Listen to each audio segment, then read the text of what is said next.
Hello, world, and welcome to the In My Footsteps podcast.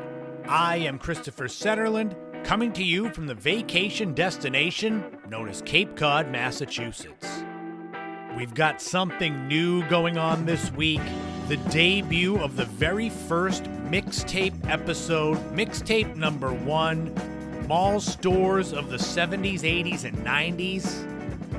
In this supersized episode, you will get to relive 30 classic mall stores from your childhood, my childhood, a few of which are still around, many of them are not, but we'll get to dive deep into our feels as we look back at all of them. So let's get started on your weekly dose of Gen X nostalgia. Grab your portable stereo, and let's pop in Mixtape number 1 on this week's episode of the In My Footsteps podcast. So what are we going to talk about this week? You're probably wondering what a mixtape is. Unless you listened to the show over the last few weeks, then you know exactly what's going on. But for those of you that might be tuning into the podcast for the first time, I got the idea for the mixtape concept probably a little over a month ago, when I realized that a lot of the times on the podcast, I will direct you to other episodes with similar content. If I'm talking about something, say, 1970s passing fads, I will say I also did segments on the 80s, the 90s. They're in these episodes. So I thought to myself, why don't I create a mix with all of those segments? And you could call them a mixtape. It fits in perfectly with the Gen X nostalgia aesthetic of this podcast. It's a way to give you a kind of supersized episode with a collection of all similar topics. And I won't lie, it does lighten my load as far as my content work goes. So don't worry, I'm not going to be doing this all the time, but every now and then there will be a mixtape that pops up. What I've done is obviously I'm recording new intros and outros to the show. I am taking the segments that I'm working on. This week, Classic Mall Stores. There were 2 different episodes that featured that topic, and I'm stitching it together into a kind of new episode. So I really hope you enjoy it. I like this idea. I've already got several other potential mixtapes lined up, but I thought what better way to start us off with the mixtape series than taking us back to the mall. Those of you around my age, little older, little younger, you're going to remember most of, if not all of these stores. You probably visited a lot of them. You might still visit some that are still around. But before we get into the actual mixtape, I can't start off any episode of the podcast without thanking my Patreon subscribers. Lori, Mary Lou, Ashley, Kevin, Leo, Marguerite, Neglectoid, Crystal, Matt. Thank you all so much for being my biggest backers, my biggest supporters. Those of you that actually put your money where your mouth is to support me, to support my content. If you would like to support me on Patreon, $5 a month gets you access to bonus podcast episodes, access to the remastered Without a Map live streams, and I'm always on the lookout for new things that I can start to add into my Patreon page for my subscribers. I have an ever-growing free tier for those of you that want to go and just sign up for that. And obviously, if becoming a subscriber is not feasible, the best way that you can support any content creator is sharing what they do. More eyes and ears on my product, my brand, I guess if you want to call it, is always welcome. And before we get started with the mixtape, I wanted to provide you another update in my seemingly never-ending stories of being injured.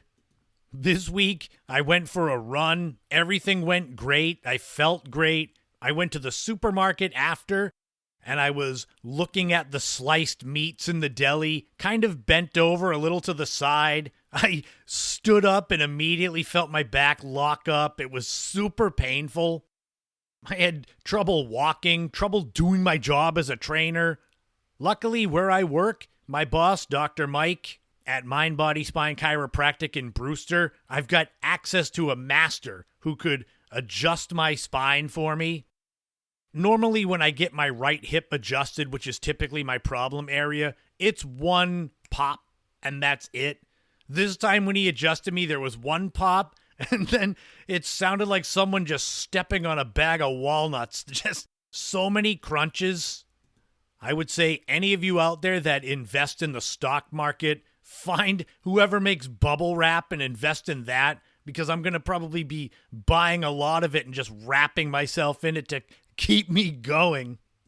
In the span of 7 weeks, I have injured my back twice. I have sprained my left ankle, and I have nearly broken my right hand, pancaking it in a piece of equipment at the gym. Maybe I'm a klutz. Maybe I'm getting old. I don't know. But with that laughter out of the way, and without further ado, let us start the mixtape off. Classic mall stores of the 1970s, 80s, and 90s. Mall rats rejoice, and let's hit play on this mixtape on this week's episode of the In My Footsteps podcast.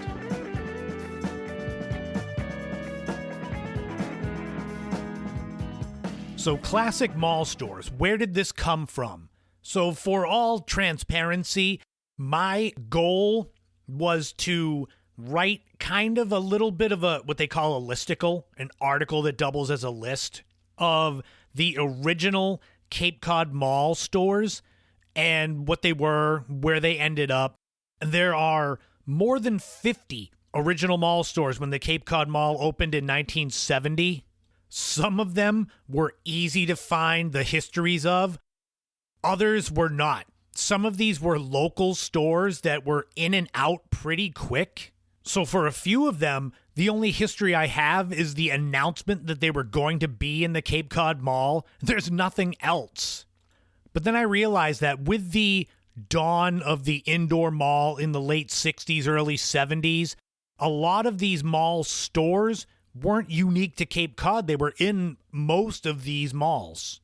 And so that's where this came from. I wanted to get a list going of mall stores that were in places, not just Cape Cod, not just New England, but wherever you're listening from in the U.S. or across the oceans. Stores that you would be familiar with, or if you're not familiar with, would be interested in hearing about. The history of the mall as we know it began in 1956 with the opening of the Southdale Center in Edina, Minnesota. I hope I said that right. Edina. Sorry to anyone from there who's listening. But this indoor mall, it was revolutionary.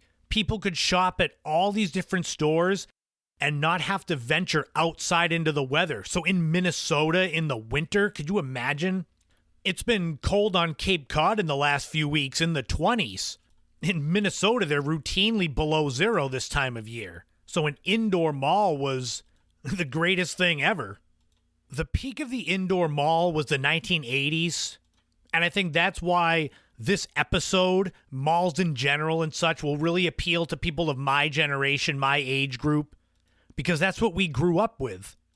I mean, back in episode 110, I did a back in the day segment about being a 90s mall rat.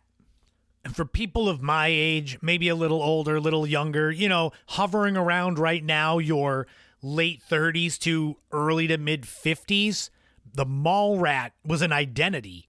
And malls and these stores we're going to get into in a second are going to bring back all that comfort food for the soul. I'm going to live up to my word saying I wanted this to be all-inclusive for people across the country, so not just people from Cape Cod, New England. So some of these stores in here I never saw in the mall. Cape Cod didn't have them, and I didn't really venture all around checking out different malls from New England growing up. But there's the prelude. Let's jump into this list. 15 stores, no particular order, memories galore, starting right now. Let's start with Woolworth. Anyone out there remember Woolworth? If you're younger than 30, you likely only know them through history videos. This was a 5 and dime retail store created by F.W. Woolworth in Utica, New York, all the way back in 1879.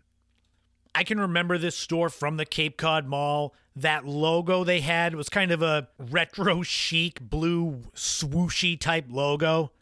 For those younger that aren't sure exactly what Woolworth was, think of it as Target, as Walmart, Or people a little older, Kmart. That's really what it was, Bradley's. What's interesting about Woolworth and a few of the other stores that are on this list is thinking about the fact that there was a time when you couldn't imagine this store not existing.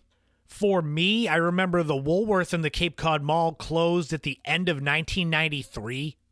And in reality, they still operate a few stores outside of the U.S., and they transitioned their business to the Foot Locker brand. So if you think of Foot Locker, that's kind of the spiritual successor to Woolworth.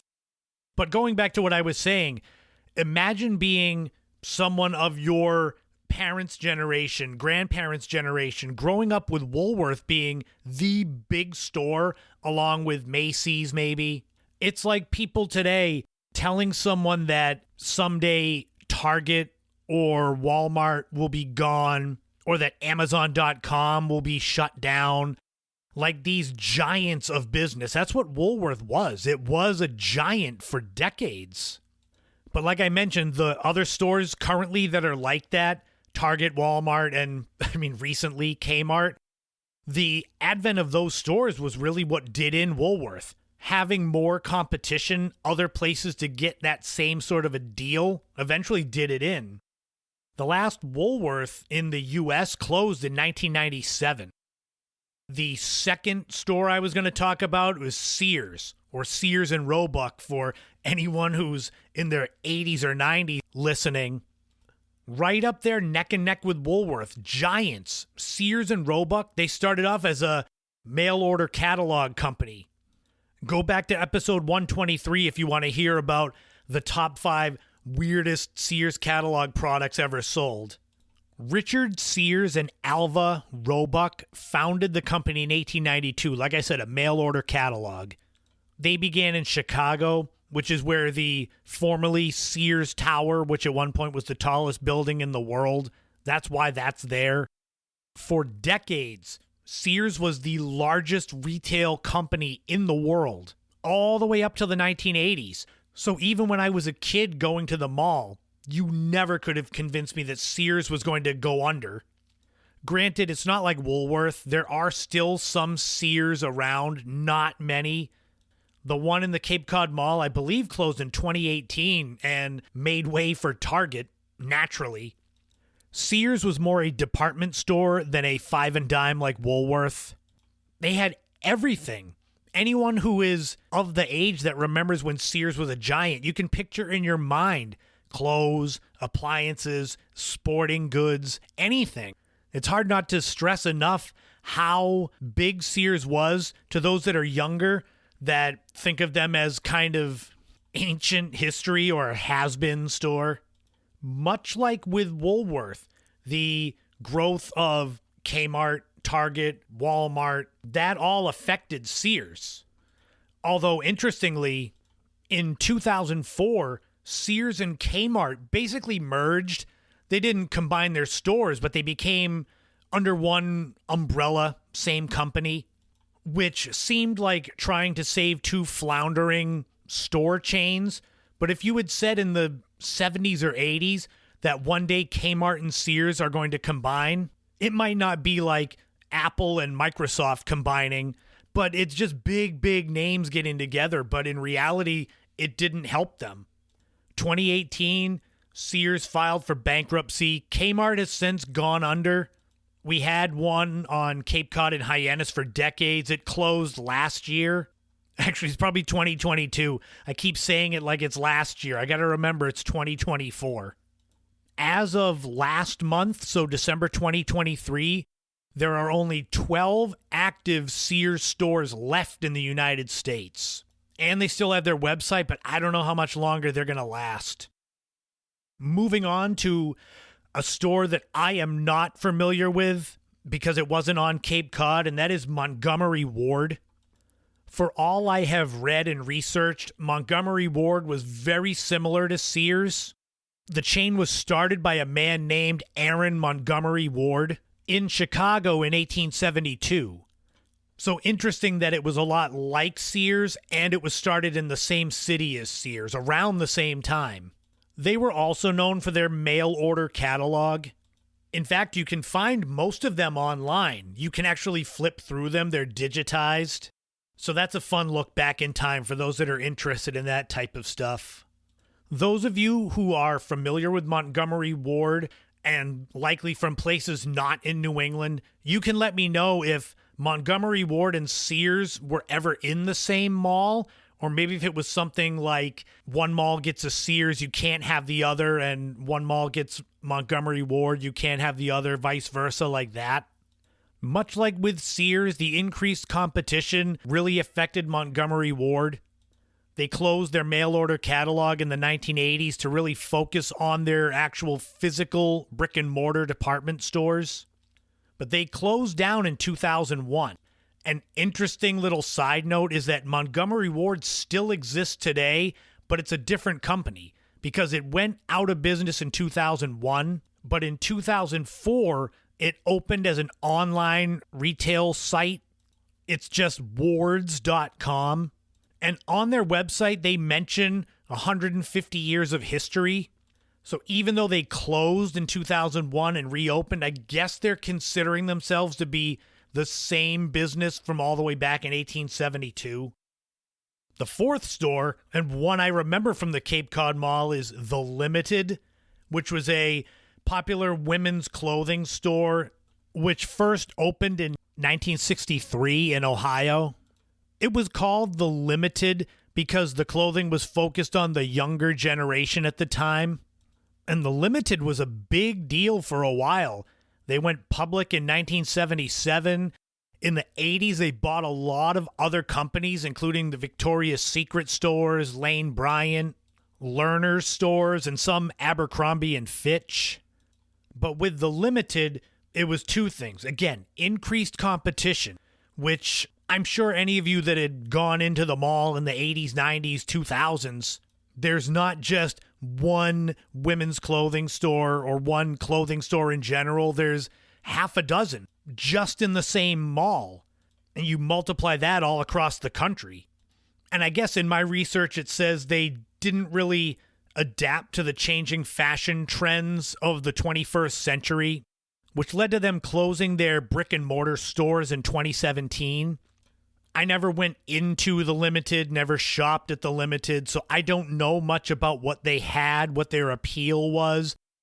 Any of you ladies out there that have shopped there, let me know what it was that appealed to you about them. They still operate online, though. Belk.com has a Limited section. I don't know how similar it is to the former mall stores, but you can go check it out. The fifth store is one that should be familiar to everyone of my generation, and that was Walden Books. Even if you didn't go there to buy books, you could go and read them like it was a library and then leave. I remember Walden Books in the Cape Cod Mall. It was wide open. So there wasn't a door to go in. It was the whole front was wide open, and they would have tables that would kind of creep out into the hallway that had books on them, which I'm sure that was good for thievery. They were first founded in 1933 in Bridgeport, Connecticut. Even with the rise of online bookstores and e-books, I don't think physical bookstores are going to go away. Although I'm saying that as talking about Walden Books, which went out of business in 2011. At its peak in 1994, Walden Books had more than 1,200 locations. They were purchased by Kmart in 1984, and then in 1992, Kmart also bought Borders Books. And obviously, you can see where this goes. Eventually, they merged these bookstores together. So starting in 2004, the Walden Books were converted into something called Borders Express, which I don't remember on Cape Cod. I remember it was just gone. Not too long later, though, 2011, Borders went out of business. But for those that love actual bookstores, I mean, there's plenty of mom and pop ones. We've got tons on Cape Cod. And of course, the giant Barnes & Noble that seems to show no signs of slowing down. So we've been walking around the mall here, checking out all these famous stores from the 70s, 80s, 90s. Have you started to get hungry, thirsty? Well, let's stop at Orange Julius. Oh man, the Orange Julius store, God, that was front and center. At the old Cape Cod Mall, the middle of it, you would walk in through Filene's, and when you got out of Filene's, you were facing the food court, and to your right, the beginning of the food court, was the Orange Julius with the machine mixing that famous drink. They began in the late 1920s, and their signature Orange Julius drink is ice, orange juice, milk, some kind of sweetener, powdered egg whites, and vanilla. It's funny, you can find that recipe online, so I guess they don't care if you make it yourself at home. They were a destination, Orange Julius. You'd see people walking all around the malls with those cups. They were kind of orange and white, and the O in orange had the little leaf on it, so it was kind of like the fruit. In 1987, Orange Julius was bought by Dairy Queen, and it says as of 2023, there were more than 960 locations. Now, I don't know if that's Orange Julius in the Dairy Queen or ones on their own, because I know the Dairy Queen, at least one on Cape Cod, has an Orange Julius in it. But any of you out there, do you have an actual standalone Orange Julius or one in the mall still where you're from? I seem to remember the Orange Julius in the Cape Cod Mall going away when they expanded and the food court kind of migrated to one end of the mall. If you were in need of records, 8-tracks, cassette tapes, maybe CDs, you could go to Sam Goody. Now, granted, Cape Cod Mall, we didn't have Sam Goody. We had Record Town, we had Tape World. There was never 8-Track World or CD Town. I guess those names just kind of went with the time. Sam Goody was started in the late 1940s as vinyl records really became popular. The man who started it was a man named Sam Goodowitz, also known as Sam Goody. This chain of stores grew throughout the 50s and 60s and 70s. In 1978, they were purchased by Musicland, which was Sam Goody's rival. That's another store that we didn't have in our Cape Cod Mall, so I'm sure a lot of you hear Musicland, and that brings back memories too. For a time in the 1980s, that Musicland group of Musicland Sam Goody, they were the largest music retailer in the country, with more than 1,300 stores, including more than 800 being Sam Goody's. Much like with books, though, the changing of how people consume music is what affected Sam Goody as people switched to digital downloads in the early 2000s.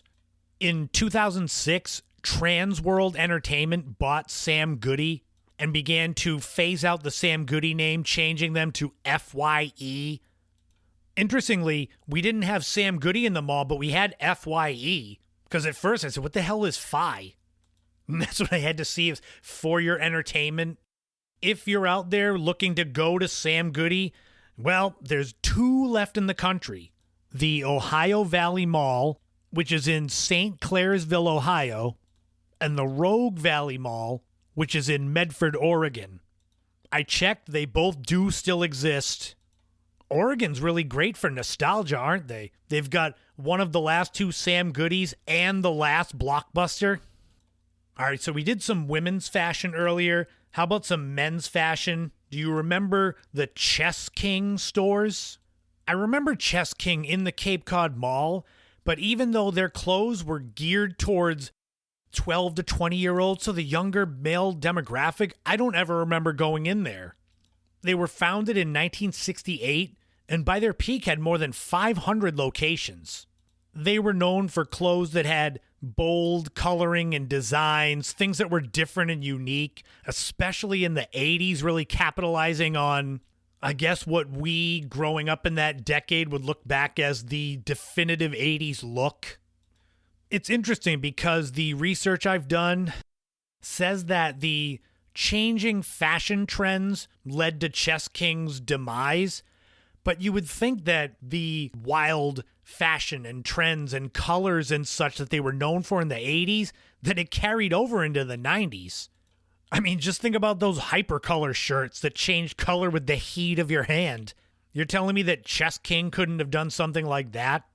They were sold by their parent company in 1993, and by the end of 1995, all Chess King stores were closed. The more research I do on mall stores that were featured in so many different malls, the more I realize a lot of these stores were part of the same parent company. I kicked off this kind of list with Woolworth, and now we're jumping into Kinney Shoes. Do you remember Kinney Shoes? George Kinney created the shoe store in 1894, which is fascinating because by the time I was familiar with Kinney Shoes, they were already 100 years old. They were a family shoe store chain. At their peak, they were the largest family shoe store in the country. This was in the 1930s when they had 335 locations. But like I said, about all of this cross-pollination with these famous mall stores, Kinney Shoes was sold to the Woolworth Company in 1963. And for a few decades, Kinney Shoes continued unchanged. But slowly but surely, with the advent of Foot Locker, Kinney's became less and less necessary under the Woolworth brand.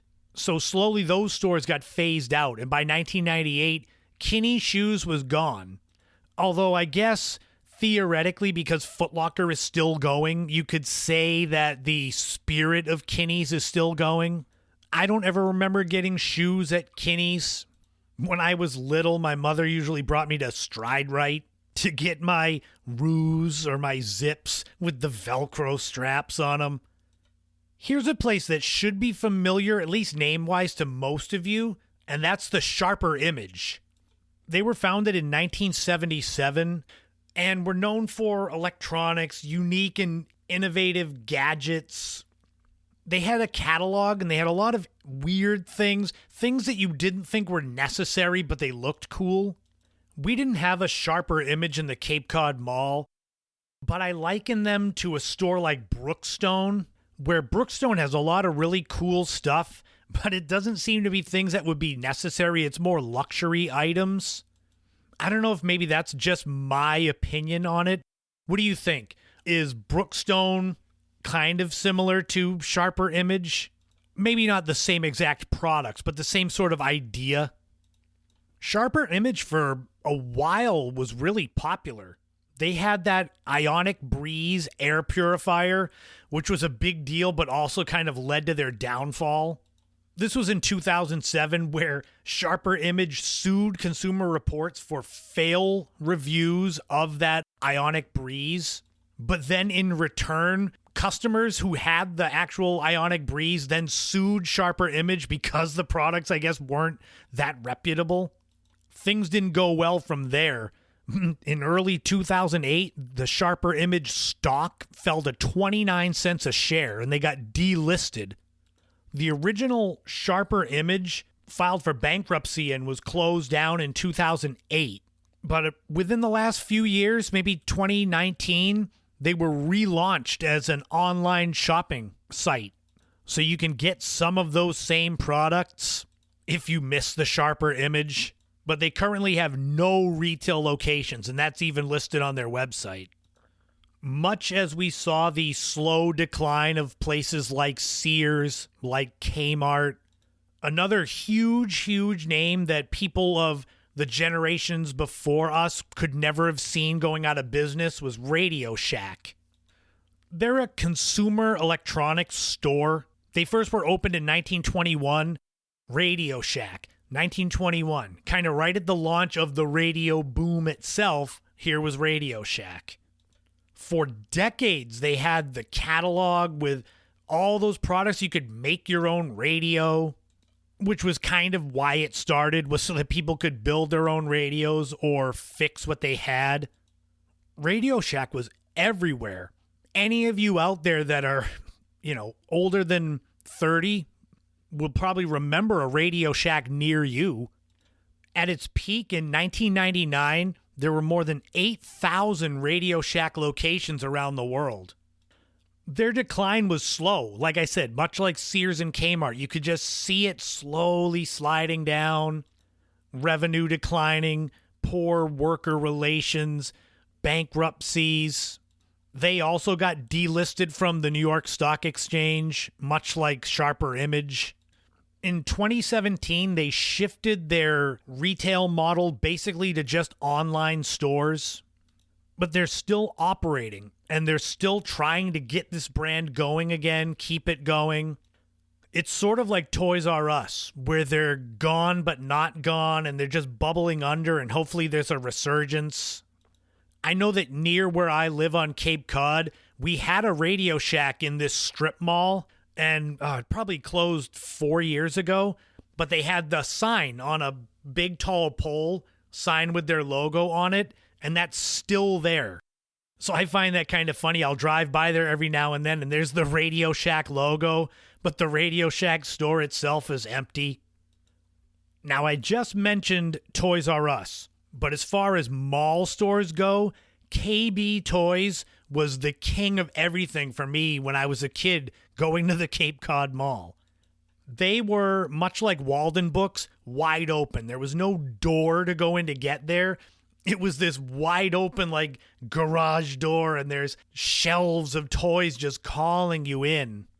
It's interesting because I don't think KB, the physical store, was that big. When I would walk in there, even when I was 10, 11, 12 years old, it seemed kind of small and cramped. Maybe it's just because there were so many aisles of toys and so many kids in there. Those of you out there that remember going to KB, did it feel small? Nothing like Toys R Us, where that store was like 50 airplane hangars with just toys everywhere. KB was founded in 1922 as a retail candy company by Joseph and Harry Kaufman, Kaufman Brothers, KB, in Pittsfield, Massachusetts. So yay for New England, we had that one. They transitioned to a toy store in the 1970s, and they were KB Toy and Hobby. By its peak in 1999, they were the second largest toy company in the country, I'm assuming behind Toys R Us only, with more than 1,300 stores. I don't know if there were any standalone KBs. Do any of you out there remember going to a KB toy store not in the mall? They eventually began to decline. The rise of online shopping, much like it made Toys R Us suffer, it did the same with KB. They filed for bankruptcy in 2009.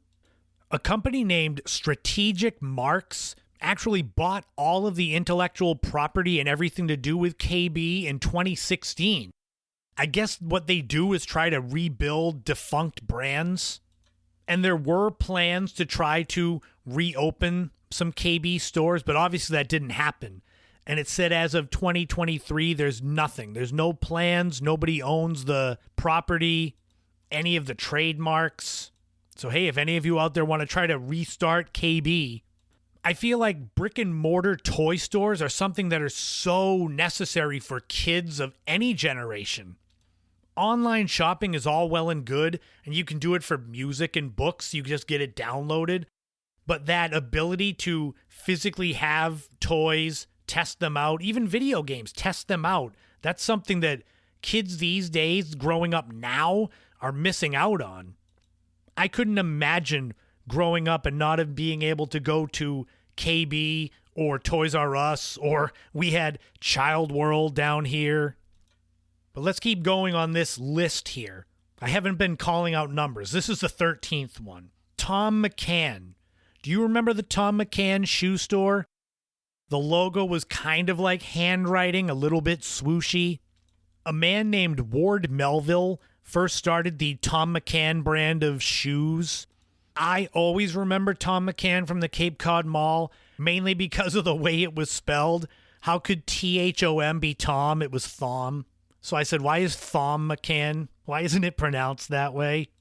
They were started in 1922. So for generations of people, they know the Tom McCann name and had Tom McCann shoes. By the end of the 1960s, there were more than 1,400 locations selling Tom McCann shoes. But again, when it comes to a lot of these stores that we've talked about today, stop me if you've heard this one, increasing competition, changes in fashion, and changes in shopping habits led to the decline of Tom McCann. throughout the 90s mainly was when they really went down. Interestingly, Kmart and Sears started carrying Tom McCann shoes, and even some Walmarts. I have not gone looking in Walmart for Tom McCann shoes. Maybe some of you out there can tell me if you've seen them in any of your local Walmarts. It's harder to go look for them in Sears and Kmart since there's none close to me. Kmart's gone and Sears is basically gone. We're almost near the end of my list of these stores. How many of these are you familiar with? How many of these have brought you back fond memories? I feel like when I put together the video version of this podcast, it's going to be filled with loads of photos and such that'll really capture those moments. Because even though indoor malls, they're not really dying, because online shopping, it's not as big of a part of life as you would think. It's somewhere around between 15 and 16% of all retail shopping is online. So when you think about it, it's not that big. It is bigger than it was 20 years ago, though. But there was just something about the malls in the 80s and 90s, hanging out there, all of these brand names just being ingrained in you, even if you were only sitting there with friends hanging out. Names like Tom McCann or Walden Books, they're just ingrained in you because you saw them all the time. Another one that we did not have in the Cape Cod Mall, at least as far as I know, was County Seat, which was denim and casual apparel. So it was blue jeans, founded in 1973 in Dallas, Texas. At its peak, which seems to be the late 80s into the early 90s, County Seat had more than 740 locations.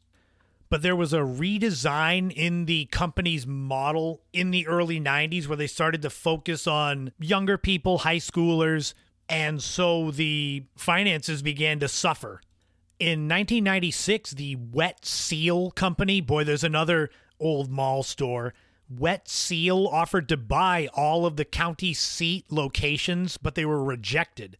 And it was later the same year that County Seat first filed for bankruptcy. And they filed for a second bankruptcy in 1999, and that was the end. It's too bad. I mean, Wet Seal didn't last forever either, but it would have been interesting to see what they could have done with an extra 500 or so County Seat locations.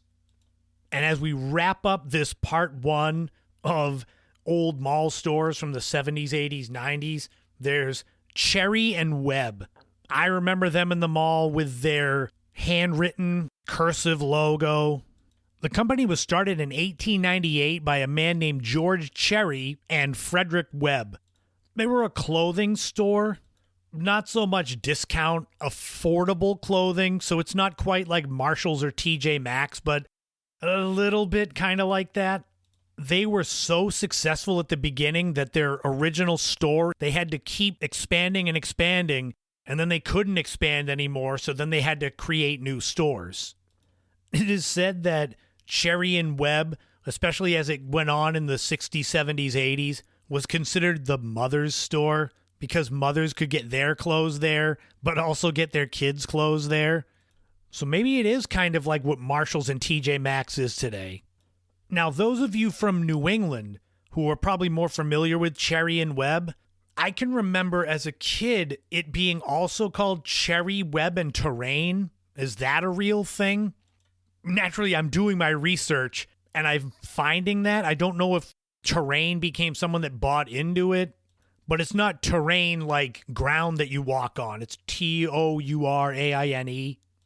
Again, this is a place, Cherry and Webb, in the 80s that I didn't go into. I just saw it all the time at the mall. That's why when I was looking for places to populate this list of mine here, Cherry and Webb was one I had to put on there. Because even though I don't remember going in there, there's probably a lot of you out there that do.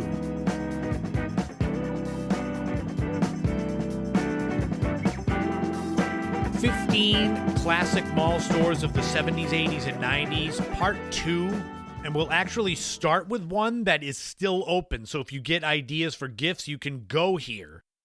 So the first store on the list is Spencer Gifts. This is one growing up on Cape Cod with the Cape Cod Mall. I am very familiar with Spencer Gifts. If you're unfamiliar with it, it's a well-known retail chain. It's famous for its eclectic and often irreverent selection of products. There's always something weird/unique that you would find in Spencer's. The irony is, Spencer's was founded in 1947 by a man named Max Spencer Adler in Easton, Pennsylvania, and it originally operated as a mail-order business. Those of us that grew up in the 80s and 90s, though, we know Spencer's primarily for its niche market of novelty items, gag gifts, pop culture merchandise. It's embraced the edgy counterculture image. It attracts people like me who enjoy humor, self-expression, unique items.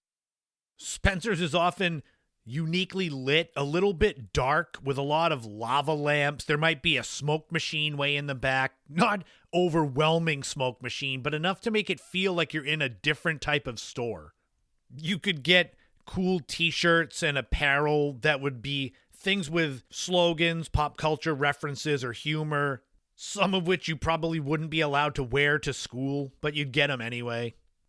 And also way in the back, they'd probably have adult humor and gifts. You'd walk by there as a kid in high school and look at some of the things and want to stop and stare, but not want to be seen staring at all the adult gifts. I know for me, Spencer's was where I first became familiar with the Funko Pops. So they had a lot of collectibles, merchandise themed around movies, TV shows, video games, loads of posters, even some home decor, accessories. As far as I know, Spencer's is still going strong relatively when thinking about how malls are doing in this day and age. I think being successful means you're just still in business at this point in time. But yeah, you can go today after you're done with this podcast if you're near a Spencer's and go check out what they've got. One place that you can't visit, but you still can have connections to today is Jordan Marsh. Accessories, housewares, and more. Super! Thursday, Friday, and Saturday. 3 days of sizzling savings of 25 to 50%. The super sale at Jordan Marsh is on. This is the place, Jordan Marsh.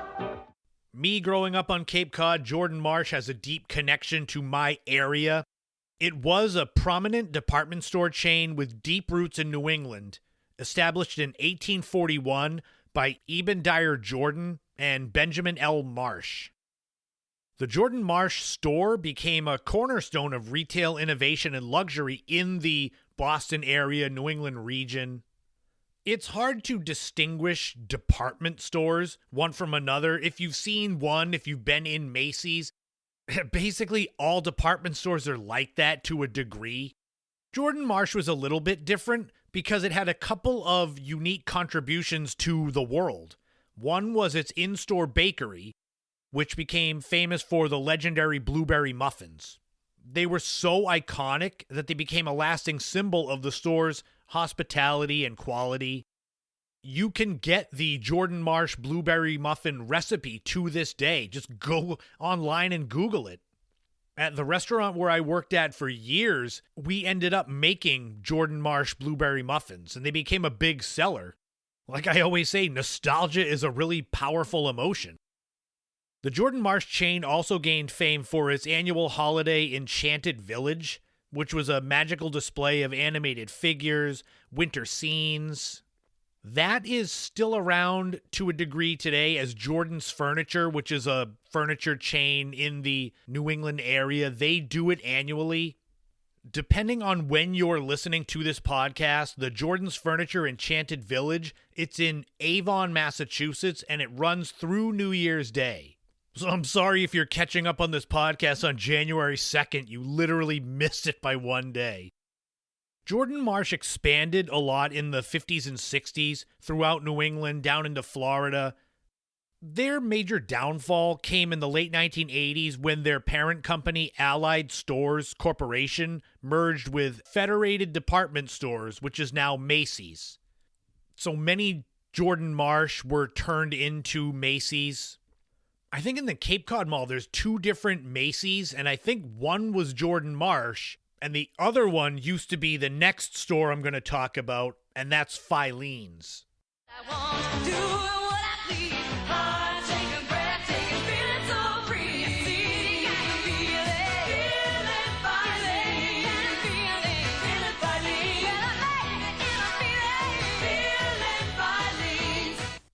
Filene's was the number one former mall store that stuck out to me, but I held off on it to give part 2 of the classic mall stores at least one big name store. It ended up being a lot of big name stores, but I said I'll at least show some restraint and save one for the second part.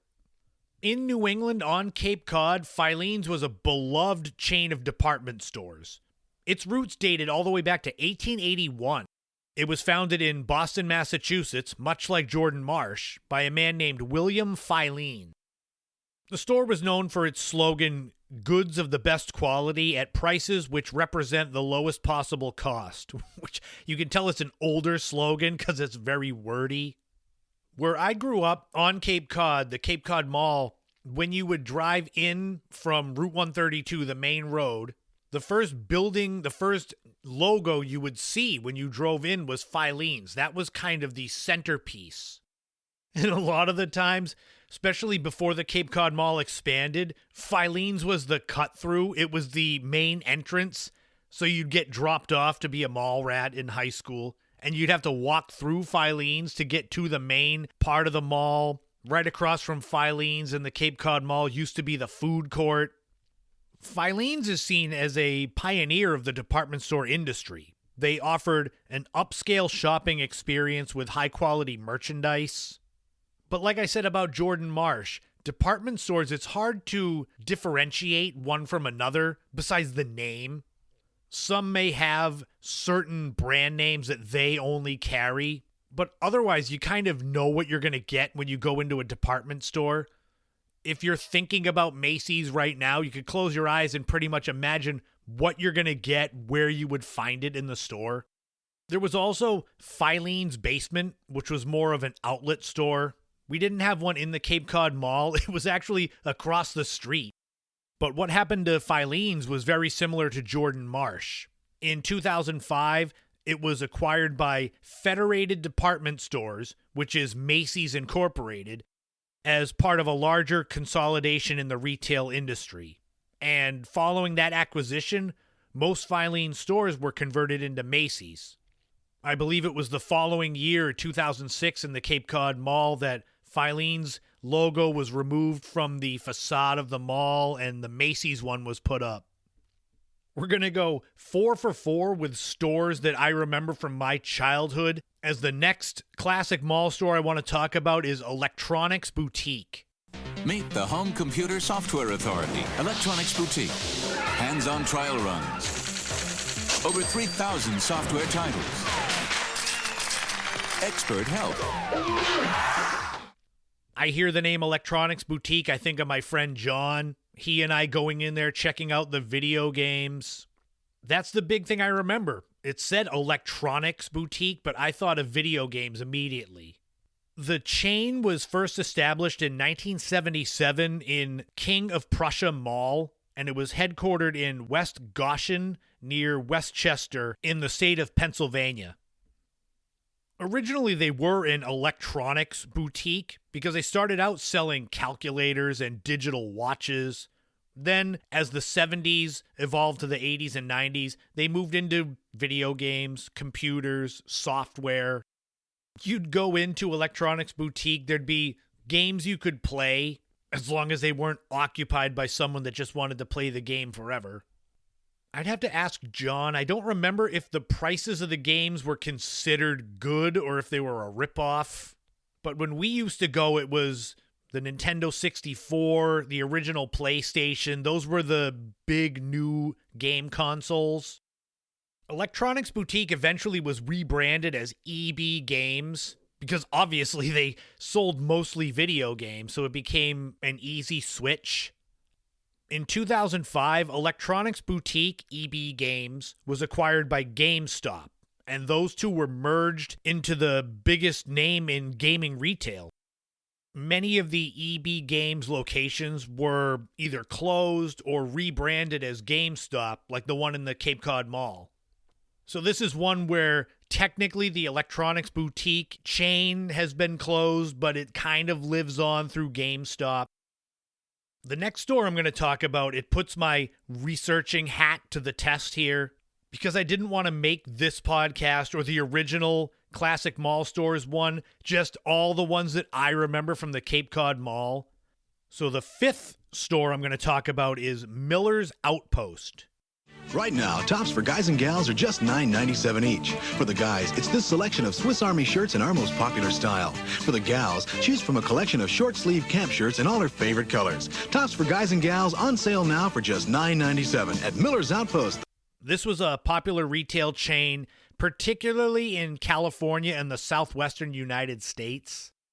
Their heyday was the 1970s and 80s, with Miller's Outpost specializing in casual clothing, a strong focus on denim, jeans, Western-style apparel because it was in the Southwest.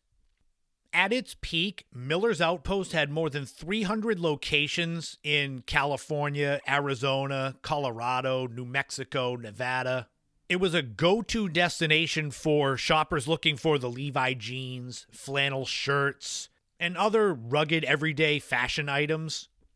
The jeans and flannel just makes me think that this would have been a perfect grunge store in the 90s. But what happened was in the 1990s, Miller's Outpost rebranded itself as Anchor Blue to modernize its image and appeal to younger, trendier kids. And this Anchor Blue name was to reflect the shift in focus from the Western and denim-heavy aesthetic of Miller's Outpost to a more contemporary urban fashion style. And how did that work out? Well, in 2011, Anchor Blue filed for bankruptcy and closed all of its stores. So their failure wasn't immediate, but you're looking at less than 20 years that they went from 300-plus stores to being totally closed down. When doing my research for popular former mall stores, one name that kept popping up that I wasn't really familiar with was Gadzooks. The name is funny, so I had to put it in this list. But Gadzooks was founded in 1983 in Carrollton, Texas by Gerald Bogart and Larry Titus. This store initially focused on selling t-shirts, novelty gifts, and it operated in small mall stores. To me, when doing the research, it sounds very similar to Spencer's, as they were known for quirky items, gag gifts, novelties, graphic t-shirts, at least at the beginning, because as it evolved, Gadzooks shifted its focus to apparel, accessories, and particularly targeting the youth market. In the 90s and the early 2000s, Gadzooks featured a mix of surf and skate-inspired clothing. This included popular brands like Billabong, Roxy, and Quicksilver. Those brand names definitely struck a chord with me, as I knew if I had a Billabong or Quicksilver shirt, I'd be seen as one of the cool kids in high school. And later on, the store expanded to trendy junior fashion, denim, tops, dresses, footwear, accessories for teenage girls. Gadzooks would have trendy decor, including its Volkswagen Beetle decor displayed in stores. The problem is they didn't really differentiate themselves too much from other stores, so growing competition from Hollister, American Eagle, Abercrombie & Fitch became an issue.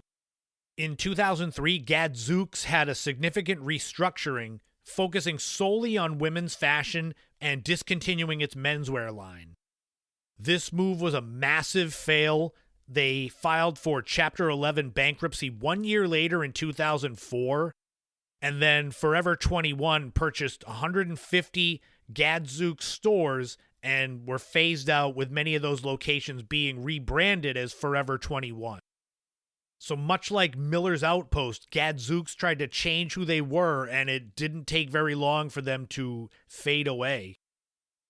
One spot that 90s kids in particular will probably remember from a lot of malls was Discovery Zone. I'm going DC at Discovery Zone, where I can cut loose and be on my own. DC is made just for me, the place where I can really cut loose. It's all here. Jump and tumble here. Discovery Zone is a chain of indoor play centers for kids. It was like a super jacked up playground. These were really popular for birthday parties, where a kid could invite all their friends and the parents could come and the parents could just congregate in one area and just let the kids run and go crazy. Discovery Zone was immensely popular in the United States during the 1990s. It offered a unique mix of physical activities, games, entertainment, and it was, like I said, in a safe, controlled indoor environment. There are loads of fun outdoor playgrounds, but you know if you have parties at outdoor playgrounds, there's going to be one kid that runs off and suddenly is gone in the woods or something. At least with Discovery Zone, there were 4 walls, so a kid could only go so far. Plus, Discovery Zone featured obstacle courses, ball pits, zip lines, arcades, party rooms, even toddler areas. But there's only so often that you can go to a Discovery Zone, and by the late 90s, the company faced financial difficulties. In 1996, they went bankrupt. Which, when you think about it, Discovery Zone was huge in the early to mid-90s, and they were gone really fast. I remember in the early 2000s, we had a similar type place in my town, and my oldest niece, I think she was turning 5, and we had her birthday party there. There's loads of pictures. So there is a market for these indoor kids' activity playgrounds, but I don't think enough for a big chain like Discovery Zone to come back again. Oh, but then we move on. The 8th store I'm going to talk about, boy, this is close to my heart, and we're talking about Record Town. Now, Record Town wasn't as big as Tape World. I'm actually surprised they didn't make a CD universe to make it even bigger. This is where us 80s kids went to find new music. The Cape Cod Mall had Record Town at one end and Tape World at the other end. The first Record Towns, they opened in 1956 by a man named Stanley Tamer in Scranton, Pennsylvania. And obviously based on its name, initially it focused on selling vinyl records, and it became one of the earliest specialty music retailers in the U.S. Because back then in the late 1950s, an actual music store wasn't as prevalent. So having a place you could walk into and there's music playing and rows of, back then, vinyl albums, that was something new. Record Town became a perfect shopping mall store. They'd have posters on the glass, music playing just loud enough that if you walked by, you're like, ooh, who's that playing? Let me go in and listen. Giant album cover displays. I know when I used to go in the 80s, 90s, there'd be band t-shirts on the walls. And from its opening in the late 1950s through the early 90s, Record Town kept growing, taking advantage of the popularity of vinyl records, 8-tracks, audio cassettes, and later CDs. Record Town later became a part of the Trans World Entertainment Corporation. They also operated other music chains you might be familiar with, like Coconuts and FYE for your entertainment. The rise of digital downloads in the early 2000s, along with Trans World Entertainment owning all of these music chains, that's what led to the downfall of Record Town, as most of them were rebranded as FYE. I couldn't find an exact date, but it seems to be the early 2000s that Record Town was gone. Which, when you think about it, if they could have lasted a few more years, now that vinyl is back in style kind of as nostalgia, maybe Record Town can make a comeback. One store that I became familiar with, particularly through doing the time capsule segments on the podcast, was a department store called W.T. Grant. I should have heard of them because they're local for me. They were founded in 1906 by William Thomas Grant in Lynn, Massachusetts.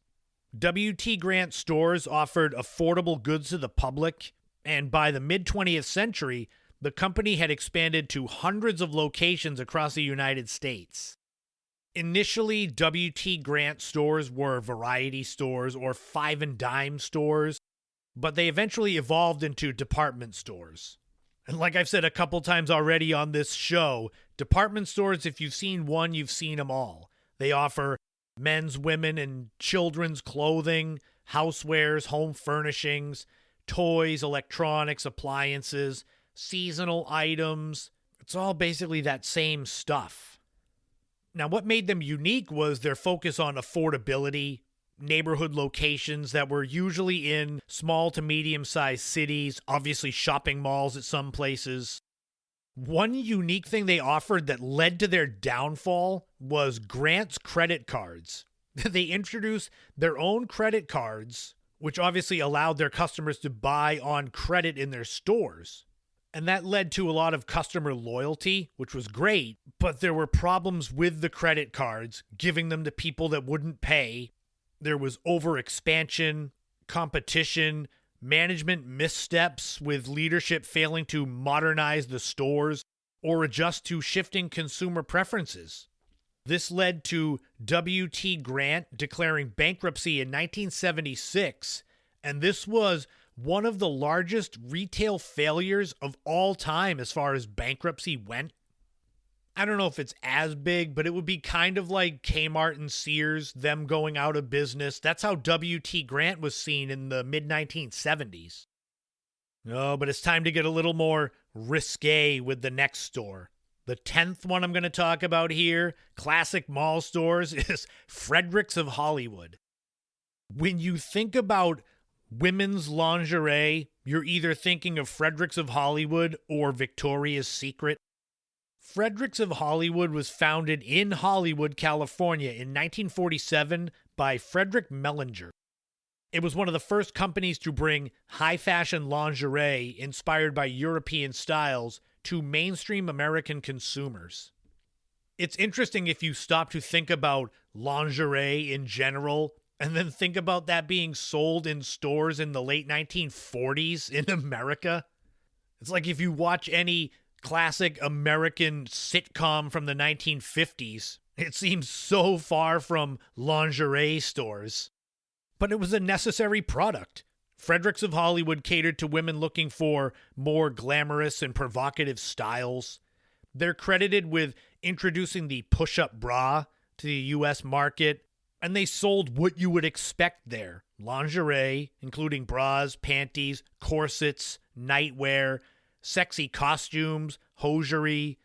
Later on, they expanded into swimwear, accessories, even ready-to-wear clothing, which became synonymous with Hollywood glamour and sex appeal, and they attracted celebrities and became a cultural phenomenon. I don't think I ever knew of a Fredericks of Hollywood being anywhere near me in New England. Maybe I'm wrong, but I still knew who they were. The name was out there. What ended up happening, though, was in the late 90s, early 2000s, Fredericks of Hollywood faced increased competition from newer, trendier lingerie brands like Victoria's Secret. They appealed to a broader audience with its focus on elegance and inclusivity, and Fredericks of Hollywood filed for bankruptcy twice. First in 2000, again in 2015, due to declining sales and increasing competition. In 2015, they closed all of its physical stores, but don't be sad, Fredericks of Hollywood still today operates as an online retailer. So if you were looking for something, you can still go to their website. So that's 10 stores down out of 15. How many of those are you familiar with? How many did you visit? When coming up with this list, I tried to make it a good mix of places I was familiar with and some that seemed to be popular that I didn't know, like Miller's Outpost. I mentioned earlier Filene's, and they had an offshoot brand, Filene's Basement. In the part 1 of Classic Mall Stores, I talked about Woolworth, and here's an offshoot company of them, and it was called Woolco. Stretch those dollars at Woolco, now during store-wide dollar days. Save on utility products, snacks, items for yourself and your home, now only $1 each. Get 2 yards of sewing fabric for only $3. Get 2 cotton shifts for just $7. Woolco was a discount department store that was founded in 1962, and obviously an offshoot of Woolworth. That kind of shows you how big Woolworth was in the 60s and 70s, that they had their own offshoot brand. The peak for Woolco was the mid-1970s, where they had anywhere from 300 to 400 locations. The whole concept of Woolco was created to compete with other big discount retailers at the time, like Kmart, Zayre, and Target. And much like those other discount retailers, Woolco was known for discount pricing, a wide range of merchandise. Their stores offered a broad selection of items, apparel, toys, appliances, furniture, even automotive supplies. What's interesting is that Woolco locations were typically larger than the Woolworth stores, often occupying warehouse-style buildings with spacious layouts. So it sounds like it was more like a BJ's Wholesale or even Home Depot as far as being just gigantic cavernous buildings. Woolco embraced the self-service model of shopping, allowing customers to browse and select their items without relying on sales clerks, which, surprisingly, that wasn't common at the time. You would have to go into a store and talk to someone. I'm looking for this, can you find it? Instead of finding it on your own. Many Woolco stores included in-house cafeterias, much like the famous lunch counters at Woolworth. So it was kind of like you could go there, start shopping, get tired and hungry from shopping, eat at their cafeteria, and then keep shopping. It's a pretty smart business plan. What ended up happening, though, was as a part of a restructuring by Woolworth, all Woolco locations were closed by 1983. And this was due to years of losses in the American market. They were competing with Kmart, Target, and then the emerging Walmart in the late 70s, early 80s. So that led to the fall of Woolco, and then in the mid to late 90s was the fall of Woolworth. I had never heard of Woolco until doing research for this episode, and it was featured in a lot of commercials in the old commercial archives that I enjoy checking out. So I wasn't familiar with Woolco, but the next one, the 12th store, Suncoast, boy, I was definitely familiar with them. The full name was Suncoast Motion Picture Company. I can still picture that red, white neon sign that you would see as you entered. They were a retail chain. They specialized in movies, TV shows, and related merchandise, physical media, CDs, VHS, DVDs. The original Suncoast was founded in 1986, and it was a division of Musicland, which they also owned brands like Sam Goody. So it was kind of a natural branching out. If you've got Sam Goody that handles the music, then you need something to handle the movie side, that kind of the media.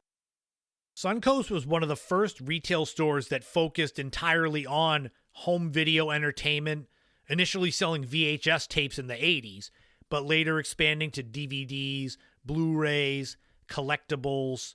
No Laserdisc, but all right. No, I'm sure they had them briefly.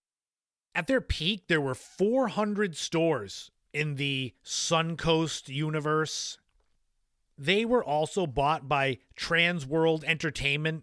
They're the ones you heard me talk about earlier. They own the FYE chain. I used to frequent Suncoast a lot in the 90s in the Cape Cod Mall.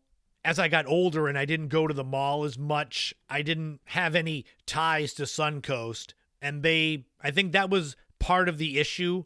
The rise of online streaming services, digital downloads, competition from larger retailers like Walmart and Amazon started to impact Suncoast's business model. Because I couldn't have been the only person in the late 90s, early 2000s that said I don't need to go to the mall for my physical media. What ended up happening was most of the Suncoast stores closed by the mid-2000s. Their original parent company, Musicland, they filed for bankruptcy in 2006, which is how Transworld Entertainment became owners of the chain. And as I said, there were 400 stores at the peak. The latest info I could find was from the spring of 2024, and there are only 3 Suncoast locations left in the United States.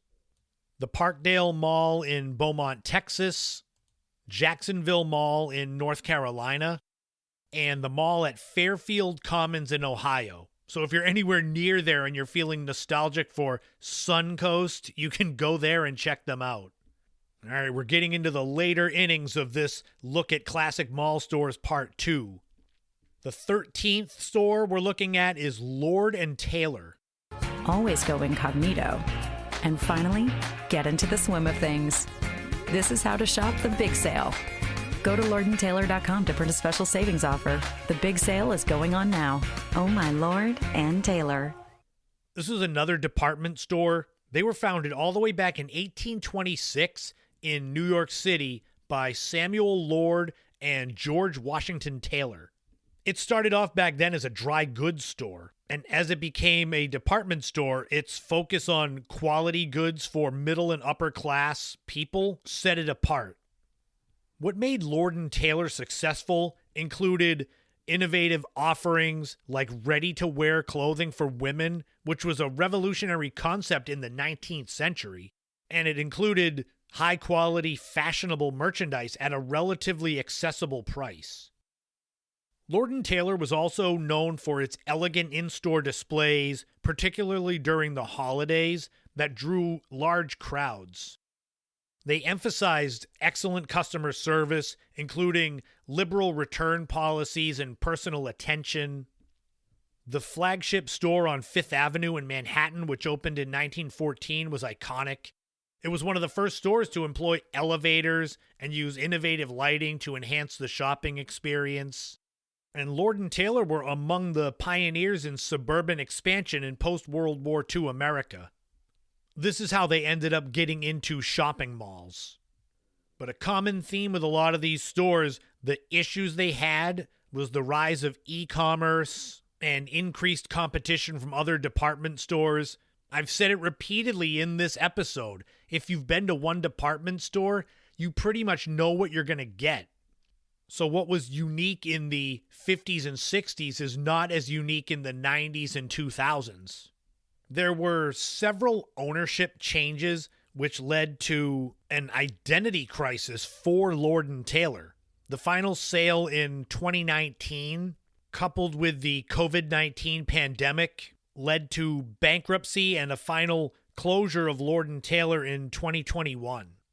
At its peak, Lord & Taylor had 50 locations in the 1980s, and they had been around for more than 150 years, but it shows you that no matter how big a brand was, they can still end up closed down.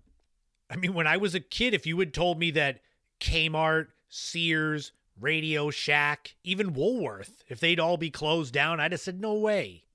That's like me saying today that you never know. Home Depot, Walmart, Target, they're giants, but nothing's forever. One mall store that came and went in a flash, but luckily I was around for that flash, was the Warner Brothers Studio store. It's jumping, jamming, slamming, Space Jam stuff. What do you think? Wow. Get all the goods and jam at the Warner Brothers Studio store. Check out 9 new floors at 57th and 5th. We had one of these in the Cape Cod Mall in the 90s. They were retail outlets operated by the Warner Brothers Studio.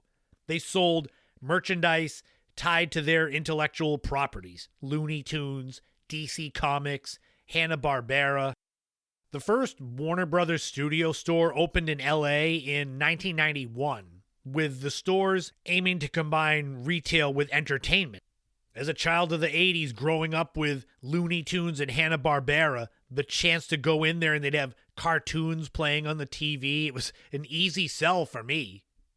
The Warner Brothers Studio stores featured high-quality branded merchandise, though. Clothing and toys, collectibles, home decor. But then they had art and animation cells, which were obviously way more expensive, but you're talking about collector's items. They were quickly successful in the early 1990s due to their themed experience with the elaborate decor that brought Warner Brothers properties to life. I remember life-size Daffy Duck and Bugs Bunny statues, mannequins, whatever they were, inside. So even me, I was 14, 15 years old when they first came around to the Cape Cod Mall. I had a blast in there. It was an excuse to be a little kid again. And if you didn't like Looney Tunes, they had Batman, Superman, so it appealed to a diverse customer base. Even in the 90s, nostalgia was strong. And that's how they got successful, was being placed in malls where parents would walk by with kids and there'd be a 5-foot-tall Bugs Bunny in the window, and the kid would naturally want to pull their parent in there to get close to it, get a picture with Bugs Bunny. Because of the success of the Warner Brothers stores, there were other specialty stores in the mid to late 90s, more specifically the Disney store, that created competition for the same audience. And it wasn't cheap to run one of these stores. The elaborate designs, premium retail space in the mall, and the licensing fees for some of the intellectual properties, it just strained profits on these owners of the stores. By the late 90s, online shopping was becoming a thing. The big box retailers, Walmart, Target, they began drawing customers away because you might not have been able to get an animation cell from a Looney Tunes cartoon, but you could probably get similar toys somewhere else and then do a lot more shopping in the same store like Walmart. The final nail in the coffin for the Warner Brothers Studio store was the AOL Time Warner merger in 2001. They closed all of the stores as part of a broader cost-cutting measure. It was crazy because the Warner Brothers Studio store in the Cape Cod Mall seemed like it was just a perfect, successful model, and then it was gone. But then again, by the time it closed in the early 2000s, I was in my 20s and didn't really frequent the mall anymore, so I'm thinking that didn't help. It's like the Seinfeld episode when Jerry and George go into Mario's Pizza when they're closing, and they're all excited to be in there, and then the guy Mario that owns it is mad at them. Like, yeah, where were you all these years when I was struggling? That's like me with the Warner Brothers store. The last store I'm going to talk about on the classic mall stores of the 70s, 80s, and 90s, part 2, is Anderson Little. Right down to his clothes. The American look. Get it at Anderson Little. Pure wool gold label sport coats, just $69, including free alterations. Anderson Little was founded in Fall River, Massachusetts, so it's another one that I think I was more familiar with because of where I grew up. They were a American clothing retailer, manufacturer, known primarily for its men's suits and sportswear. They had a history rooted in providing affordable quality menswear and operated as a staple in malls, shopping centers during the peak in the mid-20th century. Anderson Little specialized in off-the-rack suits and menswear, stylish clothing at reasonable prices. It's kind of like Men's Warehouse, that same idea. They were one of the first retailers to market directly to consumers without middlemen, which kept the costs low. The problem came with the rise of casual wear in the 1980s and 90s, and that contributed to a decline in the demand for suits and formal wear, which was what Anderson Little gave. And there was also competition from larger department stores, changes in consumer habits that led to the closure of most Anderson Little locations by the late 90s. I don't remember if we had an Anderson Little store in the Cape Cod Mall. As a kid in the 80s and 90s, I don't think getting a suit was a big priority for me. If I needed something like that, I could always rent one from Mr. Perry's Tux, which is what we had, a local place. I used to get my hair cut there every now and then with my grandpa. That's a very specific thing to my life and to Cape Cod.